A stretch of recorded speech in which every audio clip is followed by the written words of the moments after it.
तो बच्चों MCQ discussion में आपका स्वागत है। आज हम अपने बचे हुए एमसीक्यूज को डिस्कस करने वाले हैं। जैसा कि आप जानते हैं कि 10 एमसीक्यूज हम ऑलरेडी डिस्कस कर चुके हैं इस टॉपिक से। अब हम अपने रिमेनिंग एमसीक्यूज को कंटिन्यू करने वाले हैं। इसको कंटिन्यू करने से पहले मैं आपको कहना चाहूँगी हमारे चैनल को लाइक, सब्सक्राइब और फॉलो करना मत भूलिएगा।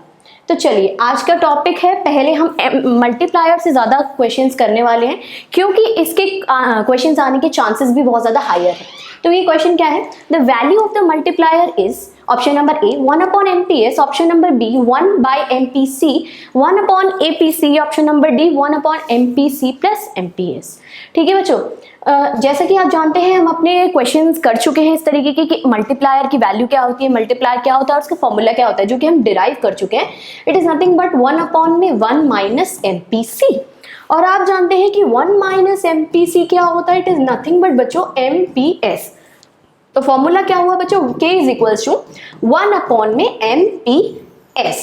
ठीक है, तो ये क्या है, ऑप्शन नंबर ए।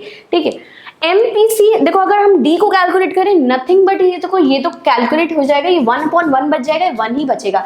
मल्टीप्लायर की वैल्यू कभी भी 1 नहीं होती, ये फ्लक्चुएट करती है। MPC क्योंकि plus MPS is equal to 1। इसकी डेरिवेशन भी हम लोग अपने क्लासेस में कर चुके हैं, तो आई होप आपको याद होंगे अच्छे से। ठीक है, चलिए अब अपना नेक्स्ट क्वेश्चन कर लेते हैं। Question number 12, if MPC is equals to 0.75 and initial change in the investment is 200 crores, then the change in the income will be। देखो बच्चों इसमें MPC क्या दे रखा है आपको, MPC दे रखा है आपको 0.75। ठीक है, इनिशियल चेंज इन इन्वेस्टमेंट मतलब आपको डेल्टा आई इन लोगों ने दे रखा है 200 crores। ठीक है, and the final change in income आपको कैलकुलेट करना है, मतलब डेल्टा वाई आपको कैलकुलेट करना है। ठीक है, जैसा कि आप जानते हैं कि फॉर्मूला क्या होता है इसका, मल्टीप्लायर का 1 अपॉन 1 माइनस MPC, या फिर इसको क्या लिख सकते हैं, delta Y by delta I भी लिख सकते हैं, जैसे change in income into change in. और इसी फॉर्मूले से हम डिराइव करते हैं delta Y is nothing but K into delta I. ठीक है, पहले इस वाले फॉर्मूले से हम पुट करके K की वैल्यू निकाल लेते हैं। तो अगर मैं K को डालूं 1 अपॉन 1 माइनस MPC, तो ये क्या होगा 1 अपॉन में 1 माइनस 0.075, तो लिखेंगे 1 अपॉन में 0.25। 1 अपॉन में बच्चों 0.25 क्या होता है, इसको ऊपर ले जाएंगे, ये 100 आया, क्या आया बच्चों 4। ठीक है, तो आपने K की वैल्यू क्या आई, आपको K की वैल्यू 4 मिल गई। ठीक है, अब आपको डेल्टा वाई कैलकुलेट करना है, K की वैल्यू 4 है।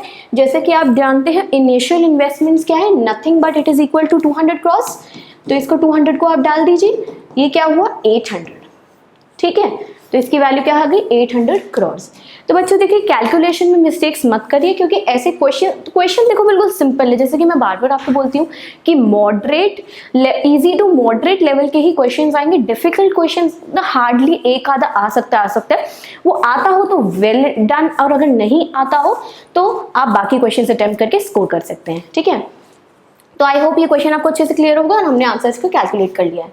तो बच्चों अपने नेक्स्ट क्वेश्चन पे मूव करते हैं, जो कि है क्वेश्चन नंबर 13। इसमें कह रहे हैं C is equals to 20 plus 0.7 by and I is equals to 30, then what will be the value of equilibrium level of income. ठीक है, इसमें बच्चों को क्या कैलकुलेट करना है, आपको इक्विलिब्रियम लेवल ऑफ इनकम चाहिए। ठीक है बच्चों, जैसा कि आप जानते हैं इक्विलिब्रियम लेवल क्या होता है, इक्विलिब्रियम लेवल पे क्या होता है, aggregate demand is equals to aggregate supply. Aggregate supply बच्चों हम जानते हैं इट इज नथिंग बट हमारा इनकम, और एग्रीगेट डिमांड 2 सेक्टर इकोनॉमी में होता है C प्लस I। C की जगह हमें C की फॉर्म क्या होती है, C आप जानते हैं फंक्शन फॉर्म में क्या लिखते हैं, C bar plus CY plus I is equals to Y। अब आप इनकी वैल्यूज को सब्स्टिट्यूट कर लीजिए, ये फंक्शन की फॉर्म में 20 प्लस 0.75Y प्लस I की जगह क्या दे रखा 30 इज इक्वल्स टू Y। तो इसका क्या हुआ 50 plus 0.75Y is equals to Y। ठीक है, ये इसको आप उधर ले जाइए, 50 is equals to Y minus 0.75Y, तो 50 इज इक्वल्स टू 0.25Y। तो Y की वैल्यू बच्चों क्या हुई 50 अपॉन में 0.25। ठीक है, इसको ऊपर ले जाइए, 0.25 बच्चों नथिंग बट इसको आप ऐसे भी लिख सकते हैं 1/4, उधर ले जाएंगे इसको 4 जाएगा, तो 50 इंटू 4 बच्चों आया 200। ठीक है, 200 कौन सा है, ऑप्शन नंबर सी। तो बच्चों इस तरीके से आपको ये कैलकुलेट करना है। ठीक है, आपको मेनली बेसिक चीज़ों का ध्यान रखना है कि कैसे इक्विलिब्रियम लेवल ऑफ आउटपुट कैसे कैलकुलेट करते हैं, मल्टीप्लायर की वैल्यूज़ क्या होती हैं, बाकी एपीसी की, एमपीसी की, मतलब ये सारी वैल्यूज़ छोटे छोटे फॉर्मूले से ही आपको याद होने चाहिए। तो ये क्वेश्चंस इजीली हो जाएंगे। इन क्वेश्चंस को सॉल्व करने के लिए हार्डली आपको 1 मिनट लगेगा, उससे ज़्यादा आपको लगेगा ही नहीं, आप फटाफट इनको सॉल्व कर लेंगे। अब नेक्स्ट क्वेश्चन करते हैं, क्वेश्चन नंबर 14। ये कह रहे हैं C is equals to 20 plus 0.75 y plus I is equals to 30, then what will be the value of the consumption expenditure at the equilibrium level of income. आपको consumption expenditure की value calculate करनी है at the equilibrium level of income. ठीक है, आपको C की value basically चाहिए equilibrium level of income पे। तो equilibrium level of income is AD is equals to C plus I जाती है, तो Y is equals to C plus I आता है। Y की वैल्यू हमारी ऑलरेडी हम लोग कैलकुलेट कर चुके हैं प्रीवियस में, क्या आई थी 200। ठीक है, I आपका 30, I आपका बच्चों 30 है। ठीक है, तो C की वैल्यू क्या है 200 माइनस 30 इज इक्वल्स टू बच्चों 70। तो 170 इसका आंसर हो गया। इसका आंसर हो गया ऑप्शन नंबर बी। कुछ नहीं बच्चों, देखो इजी है, वही सेम फॉर्मूलेस को बार बार हम यूज कर रहे हैं और क्वेश्चंस हमारी इजीली सॉल्व हो जा रहे हैं। ठीक है, अब चलिए नेक्स्ट क्वेश्चन पे मूव करते हैं, वो है question number 15। If the ratio between the MPC and the MPS is 5:1। देखो बच्चों MPC की वैल्यू आप जानते हैं, MPC इज नथिंग बट ये, और MPS इज इक्वल्स टू ये हमारा पूंछ वाला C। ठीक है, उसको अगर आप कैलकुलेट करेंगे तो इसकी वैल्यू क्या दे रखी है, इसकी वैल्यू दे रखी है 5:1। मतलब आपको क्या दे रखा है C अपॉन में 1 minus C is equals to 5/1। ठीक है, इसको सॉल्व कर लीजिए। C is equals to 5 into 1 minus C आ गया, तो ये आ गया 5 माइनस 5C। उसको उधर ले जाइए बच्चों, 6C इज इक्वल्स टू 5, तो C की वैल्यू क्या आई बच्चों 5/6। ठीक है, अगर ये आ गई देन मल्टीप्लायर की आपको वैल्यू कैलकुलेट करनी है। K is equals to 1/1 minus MPC, MPC is 1 minus T। ठीक है, तो 1/1 में 1 माइनस 5/6। ठीक है, तो ये क्या हुआ 5/6, 6 माइनस 5/6, 1/1 में 1/6, नथिंग बट 6। देख लिया बच्चों आपने कैलकुलेट कितना इजीली हमने इसको कैलकुलेट कर लिया। इसका आंसर आया, आंसर बी 6। ठीक है, रेशियो कैलकुलेट कर रहे हैं, देख लो इजीली कैसे कैसे हमने इस क्वेश्चन को सॉल्व किया। मैंने डिफरेंट तरीके के न्यूमेरिकल्स डाले हैं और बहुत ही एक फेमस बुक से ये मैंने रेफरेंस लेके ही डाले हैं ताकि आपको कोई दिक्कत ना हो। ठीक है, और अब क्वेश्चन नंबर 16 पे मूव करते हैं हम। If MPC is equals to MPS then the value of the multiplier is, ये कह रहे हैं MPC MPS के बराबर है, तो मतलब C is equals to 1 minus C, इधर चला जाएगा 2C is equals to 1। C की वैल्यू क्या है बच्चों हाफ, बस सेम फॉर्मूले में डाल दीजिए इसको। ठीक है, कितनी वैल्यू आई इसकी 2। कितना इजी क्वेश्चन था, विद इन सेकेंड्स ये देखो सॉल्व हो गया। बस ये है कि छोटे छोटे हैक्स और छोटी छोटी चीजें आपको ध्यान में रखनी चाहिए। बेस्ट ये होगा कि फॉर्मूलेज याद है तो क्वेश्चन को करने में टाइम ही नहीं लगेगा। अब नेक्स्ट क्वेश्चन पे मूव करते हैं। What is true about AD for a 2 sector economy. 2 sector economy की बात करें बच्चों, अगर 2 सेक्टर इकोनॉमी की बात करते हैं तो मैं हमेशा आपको बताती हूँ सिर्फ हम यहाँ पे हाउस होल्ड्स और फर्म्स की बात करते हैं। ठीक है, हाउस होल्ड्स और फर्म्स की बात कर रहे हैं। हाउस होल्ड्स में अगर बात करते हैं तो कंजप्शन एक्सपेंडिचर की, और फर्म्स की बात करते हैं तो इन्वेस्टमेंट एक्सपेंडिचर की बात करते हैं। ठीक है, तो बस देख लो अगर ये है तो कौन सा बेस्ट ऑप्शन है। AD is equals to consumption plus investment, AD is equals to consumption plus exports. AD curve has a positive slope both A and C। अब आप ये जानते हैं कि AD की वैल्यू कंजम्पशन इन्वेस्टमेंट होती है, ऑब्वियसली ये ट्रू है। अब 2 सेक्टर की बात करें तो एक्सपोर्ट्स तो ऑब्वियसली 4 सेक्टर में था तो ये नहीं होगा। AD has a positive slope, ये तो आप जानते हैं पॉजिटिव स्लोप होगी क्योंकि ये भी C बार कंजम्पशन एक्सपेंडिचर होता है जो इसका जो हमेशा एग्जिस्ट करेगा। It is always positive, consumption always exist, तो हमेशा AD की भी पॉजिटिव स्लोप रहेगी। ये भी सही है, तो इसका आंसर होगा option number D, both A and C। सारे ऑप्शंस देखो, जल्दबाजी में ये मत कर देना कि ऑप्शन ए मार्क करके आ जाओ कि ये सोच के कि व्हाट इज ट्रू, बाकी सारे स्टेटमेंट पढ़ो ही ना और ऑटोमेटिकली आप गलत अज्यूम कर लो। तो ये देखो इसका आंसर क्या होगा, इसका आंसर ए तो ठीक है, सी भी है, तो आंसर होगा इसका डी, बोथ ए एंड सी। सारे स्टेटमेंट्स अच्छे से पढ़िएगा। अब है हमारा क्वेश्चन नंबर 18 बच्चों। The aggregate consumption in an economy is, aggregate consumption in economy की मतलब आपका कंजम्पशन एक्सपेंडिचर की बात करें, how is the behaviour and what is the slow, मतलब कुछ तरीके का क्वेश्चन आ सकता है। Aggregate consumption in economy is always positive, it is always negative, sometimes positive while sometimes negative, can be zero, positive as well as negative। इसमें से आप most appropriate आपका आंसर आप जानते हैं इसका क्या होगा, it will always be positive, क्योंकि कंजम्पशन तो कभी बच्चों नेगेटिव हो ही नहीं सकता। नेगेटिव में कोई चीज़ कंज्यूम कर सकते नहीं, क्योंकि हमें और इनकम लेवल्स अगर बहुत ज़्यादा कम है, ये लो है, still there is a positive consumption, तो इसलिए इसका आंसर होगा most appropriate, it will always be positive. ये बहुत सारे ऑप्शंस देख के ना बच्चों कंफ्यूज मत हो जाना कि zero, positive as well negative, सारे लिखे तो सारी वैल्यूज डाल दोगे तो वो हो जाएगा। एक कॉमन सेंस भी यूज करनी होती है आपको क्वेश्चन सॉल्व करने के लिए, ठीक है।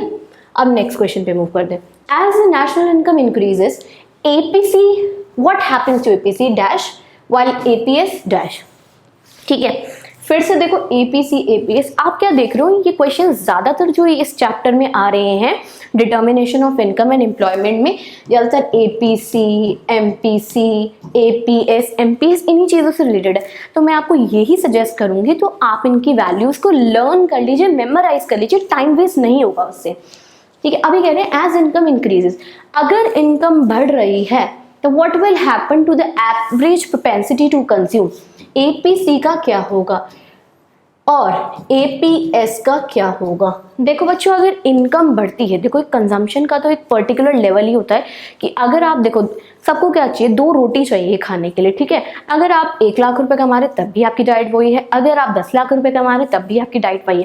तो एक particular fix level of consumption जो रहता है वो एक हम अज्यूम करके चलते हैं, वो सारे इंडिविजुअल्स के लिए सेम रहता है। तो इनकम बढ़ रही है तो क्या होगा, तो जो वो प्रपोर्शन होगा ना बच्चों कि कितना कंजम्पशन कर रहे हैं इनकम में से, वो क्या है with the rise in income. मतलब सपोज आप कर लो, आप कहते हो आप 500 रुपए का खाना खा जाते हो, किसी की 10,000 रुपए इनकम है, ठीक है, वो 500 रुपए का खाना खा जाता है, एक बेसिक सी उसकी नीड है, ठीक है। अब उसकी इनकम 10 से 20,000 हो गई, तो बच्चों खाना तो वो उतना ही खाएगा, 500 का ही वो कंज्यूम करेगा। तो इसलिए क्या होता है, अब इसका प्रपोर्शन लगाओ, पहले वो 10,000 में से 500 दे रहा था, ठीक है, तो उसका वो प्रपोर्शन आ गया कुछ, ठीक है। अब वो क्या करे, 20,000 में से 500 खर्च कर रहा है, तो आप क्या देख रहे हो, जो परसेंटेज है उसकी कंजम्पशन का, वो जो लेवल है वो फॉल कर रहा है, ठीक है बच्चों। तो इसका आंसर क्या आ गया, फॉल्स आ गया, ठीक है। अब क्या है, वाइल एपीएस क्या कर रहा है, एपीएस क्या होता है बच्चों, जैसे जैसे आपकी इनकम बढ़ रही है तो आपके पास सपोज अब आपके 20,000 है, पहले 10,000 थे, तो आप ज्यादा सेव कर पाओगे। इनकम ज्यादा है तो आपकी सेविंग्स ऑटोमेटिकली बढ़ती हैं, ठीक है, ये रूल होता है, इट राइजेस, ठीक है। तो इसका क्या होगा, राइजेस। तो इन ऑप्शन में कौन सा है, fall. As the national income increases, APC will fall while APS will rise, ठीक है, ये वाला ऑप्शन होगा। इसमें 4 ऑप्शंस आपको वैसे दे रखे हैं, कंफ्यूज करने के लिए दे रखे हैं, तो इससे बेस्ट वे होगा आपको पता होना चाहिए कि किस तरीके से एपीसी और किस तरीके से एपीएस बिहेव करता है। उससे पहले आपको जानना होगा कि वो होते क्या चीज़ है। हमारे लेक्चर्स में हमने ऑलरेडी ये चीज़ डिस्कस किया है, अगर डाउट हो तो फिर से जाके रिविजिट करिए और उन लेक्चर्स को बार बार देखिए, और कोई डाउट हो तो आके मुझसे पूछिएगा या हमारी टीम से आके पूछिएगा। अब मूव करते हैं question number 20। If the investment falls to zero, the national income does not fall to zero because of, कह रहे इन्वेस्टमेंट जो है वो जीरो पे फॉल कर जाता है, ठीक है। तो national income does not fall to zero because of, अब क्या रीजन है, autonomous consumption, induce investment, autonomous investment या मल्टीप्लाई। आप ये क्वेश्चन तो मैं जानती हूँ कि आप इजीली आंसर कर सकते हो, क्योंकि बार बार इस तरीके की चीज़ें मैंने आपको एक्सप्लेन करी है। आई होप आप समझ गए होंगे आंसर क्या है। इसका आंसर होगा option number A, autonomous consumption. क्योंकि even if investment is zero और the income is zero, still there will be some amount of consumption, क्योंकि कंजम्पशन को मैं कह सकती हूँ वो पेरिनियल है, होगा ही होगा, हमेशा एक कंजम्पशन तो होती रहेगी, इन्वेस्टमेंट हो या ना हो, there will always be some level of consumption, ठीक है। तो वो ऑटोनॉमस कंजम्पशन होती है। सी बार आप जानते हैं, C bar will exist even when income is zero, C bar will exist, ठीक है बच्चों। तो ये है, ये क्वेश्चन अच्छा है, इसको मैं मार्क कर देती हूँ। तो इस तरीके के क्वेश्चन आप देख लीजिए। अब नेक्स्ट क्वेश्चन पे मूव करते हैं। Question number 21, the aggregate consumption in an economy is. अब एग्रीगेट कंजम्पशन की बात करें, जिस तरीके से एग्रीगेट डिमांड का क्वेश्चन डिस्कस किया था उसी तरह से एग्रीगेट कंजम्पशन की बात करें। It is always positive, it is always negative. इसके लिए पता है, देखो बच्चों, एग्रीगेट कंजम्पशन की बात करें तो आपको ये भी पता होना चाहिए कि कंजम्पशन कर्व कैसे होता है, या consumption and how consumption behaves, किस तरीके से कंजम्पशन बिहेव करता है। तो अब क्या कह रहे हैं, aggregate consumption in economy is always positive, it is always negative. देखो नेगेटिव तो कंजम्पशन कभी हो ही नहीं सकती, उसे काट दो। Positive in the beginning and then negative, no, negative हो ही नहीं सकती। तीनों में नेगेटिव दिख रहा है तो ऑटोमेटिकली इसको एलिमिनेट करके भी आप सॉल्व कर सकते हो। ठीक है, तो ऑप्शन होगा ऑप्शन नंबर ए, क्योंकि consumption will always be positive because even if income is zero there will be some level of consumption. ठीक है, अब नेक्स्ट क्वेश्चन पे मूव करते हैं। Question number 22, the slope of the consumption function is. Normal formula है ये, slope की बात कर रहे हैं। आप जानते हैं कंजम्पशन कर्व की फंक्शन को कैसे लिखते हैं। ठीक है, मैथ्स वाले बच्चे ये जानते होंगे कि अगर ये वेरिएबल के साथ कोई ये आ रहा है तो उसे स्लोप करते हैं, क्योंकि स्लोप ऑफ स्ट्रेट लाइन को भी हम ऐसे लिखते हैं mx प्लस c। आप जानते ही होंगे जो बच्चे मैथ्स पढ़ रहे हैं।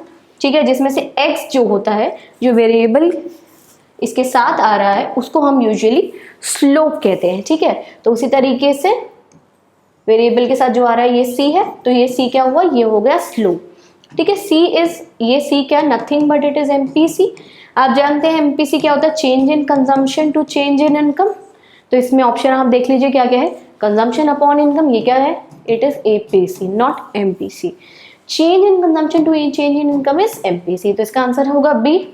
ये रिवर्स में लिख रखा है, जल्दबाजी में गड़बड़ी मत कर देना कि change in income to change in consumption कर दो, इनकम अपॉन कंजम्पशन, तो ये नहीं होंगे। इसका आंसर होगा ऑप्शन नंबर बी। इस तरीके के क्वेश्चन भी इजीली आपसे पूछे जा सकते हैं। देखो बहुत ही सिंपल क्वेश्चन है, बट गलती मत करके आना। तो अब करते हैं अपना question number 23। According to the theory of Keynesian economics, the value of the average propensity to consume can never be. Average propensity to consume मतलब बच्चों APC की बात हो रही है। APC आप जानते हैं क्या होता है, कंजम्पशन अपॉन में इनकम। ठीक है, तो चलिए सारी वैल्यूज को पुट करके चेक कर लेते हैं क्या वैल्यू होगी। Is always can never B positive. Positive का मतलब इट इज इक्वल टू 1। तो अगर इसको आप ट्रांसफर करेंगे तो ये क्या होगा, positive is greater than 1, greater consumption greater than income. Yes it can happen. इसमें क्या बात करें, कैन नेवर बी, क्या नहीं हो सकती। ये ध्यान में रखिए कि क्या पूछ रहे हैं, कि वैल्यूज करेक्ट वैल्यूज पूछ रहे हैं कि इनकरेक्ट वैल्यूज पूछ रहे हैं, क्योंकि इसमें भी हम जल्दबाजी में बहुत गड़बड़ियां करते थे, मेरे से खुद गलतियां हो जाती हैं। तो आप तो स्टूडेंट्स हैं तो आपको ज्यादा ध्यान रखना है। ठीक है, तो ये पॉजिटिव वाला तो नहीं होगा क्योंकि ये वैल्यू पॉसिबल हो सकती है। अब बात करते हैं जीरो, तो मतलब consumption by income equals to zero, मतलब consumption is equals to zero. बच्चों क्या कंजम्पशन जीरो हो सकती है, नहीं हो सकती, क्योंकि आप जानते हैं कि अगर इनकम लेवल जीरो है तब भी एक level of consumption always exist करेगा, जिसे हम ऑटोनॉमस कंजम्पशन के नाम से जानते हैं। तो ये ऑप्शन तो बच्चों होगा, मतलब can never B, it can never B zero. फिर ऑब्वियसली अगर हमें बी में ऑब्टेन ही हो गई वैल्यू तो और डिस्कस करने की जरूरत नहीं है। स्टिल मैं आपको बता देती हूँ, कंजम्पशन मोर देन 1, ठीक है, पॉजिटिव या more than 1 same is one and the same thing. Consumption less than income, less than 1 कर लो तो इसका मतलब क्या हुआ, consumption less than income. Obvious सी बात है, कंजम्पशन तो इनकम से हो ही सकती है लेस। ठीक है, तो ये क्वेश्चन बस यही था। अब हम अपने नेक्स्ट क्वेश्चन पे मूव करते हैं। क्वेश्चन नंबर 24 है ये। The Keynesian theory of employment is based on the assumption of A. long run, B. short run, C. both long run and short run, या D. none of this। बच्चों ये तो आप जानते ही हैं कि अगर हम इक्विलिब्रियम लेवल ऑफ एम्प्लॉयमेंट या फुल लेवल ऑफ एम्प्लॉयमेंट की बात करते हैं तो हम यूजुअली लॉन्ग रन की बात करते हैं, because it doesn't change. Short run usually temporary factors को हम लेके चलते हैं, तो हम हमेशा एक स्टेबल इक्विलिब्रियम की बात करते हैं, तो हम लॉन्ग रन इक्विलिब्रियम की बात करते हैं। ठीक है, तो अब नेक्स्ट क्वेश्चन पे चलते हैं। ये हो गया question number 25। According to the Keynesian theory, equilibrium level of income is determined at a level when। Keynesian theory के हिसाब से पूछ रहे हैं ये लोग कि equilibrium level of income determine कैसे की जाती है, ठीक है। When ex ante savings is equals to ex ante investments, ex post savings is equals to ex post investments, both A and B या फिर neither। देखो ex ante और ex post का मतलब हम जान ही चुके हैं। ex ante का मतलब आप प्लान करके चल रहे हैं और ex post का मतलब आप एक्चुअली में जो रियलाइज कर रहे हैं, ठीक है। तो इन दोनों में डिफरेंस है। बट जब हम कीनेशियन थ्योरी की बात करते हैं और इक्विलिब्रियम लेवल ऑफ इनकम को हमें डिटरमाइन करना है, तो यूजुअली ही हम क्या करते हैं, चीज़ों को प्लान करके चलते हैं एंड देन वी रियलाइज और ऑब्टेन समथिंग। तो वही चीज़ है, ex ante savings is equals to ex ante investment is equilibrium level of income। I is equals to x कर दे तो planned savings is equals to planned investment। इसको हम discuss भी कर चुके हैं डिसइक्विलिब्रियम के साथ। What happens when investment is greater than savings and what happens when investment would be less than savings? उसमें क्या होगा, there will be always a tendency to reach equilibrium, यहाँ पे इन्वेस्टमेंट सेविंग्स के बराबर हो जाएगी। तो बच्चों आज हमारे एमसीक्यूज यहीं तक के थे। हमने इस टॉपिक से 25 एमसीक्यूज डिस्कस करें, जिसमें मैंने हर एंगल से जो जो क्वेश्चंस बन सकते हैं, न्यूमेरिकल बेस्ड हो, चाहे वो थियरी बेस्ड हो या फिर फॉर्मूला बेस्ड हो, सारे क्वेश्चंस हम लोगों ने डिस्कस कर लिए। स्टिल आप कोई और क्वेश्चंस चाहते हैं या आपको लगता है कुछ छूट गया है तो आप कमेंट सेक्शन में आके हमसे पूछ सकते हैं। That's all for today students, thank you so much.